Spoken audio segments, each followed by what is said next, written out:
طنطا 2011 علي وشيكا، مبروك الفوز ومبروك البطوله يا رجاله. الله يبارك فيك يا عم سعد، والحمد لله على الفوز. وكابتن حمدي مدرب كبير قوي ودايما في ظهرنا وان شاء الله نقدم معاه.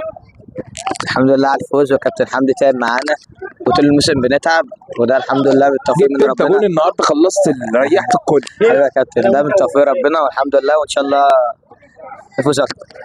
الطموح زاد. ايوه احنا بنفكر دلوقتي، احنا كسبنا على مستوى المنطقه، ثم بعد كده كفر الشيخ والمنوفيه، ودلوقتي احنا رايحين اسكندريه ومطروح ودمنهور، بعد كده القاهره، فالطموح زاد. ان شاء الله نأدي، وان شاء الله نكسب ان شاء الله باذن الله، ناخد قطاع باذن الله. بالتوفيق يا رجاله، ايوه يا كابتن. بالتوفيق. ما زلنا مستمرين مع لعيبه طنطا 2011 والفوز ببطوله الثلاث محافظات. مبروك يا رجاله الفوز النهارده. الله يبارك فيك يا كابتن. النهارده احنا بندي الفوز للكابتن حمدي عشان هو تعب معانا طول السنه، وبندي الفوز طبعا للكابتن على صبر برضه.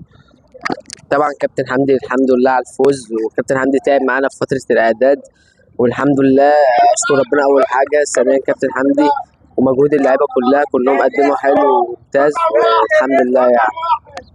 انتوا هتطلعوا تكسروا الدنيا، بتتكلموا الدنيا حلوه. كابتن محمد كنافه. الكابتن حمدي مدرب كبير ونأدي له الفوز النهارده، وعامل معانا اداء حلو في طول الموسم والحمد لله. مبروك يا رجاله. الله يبارك فيك.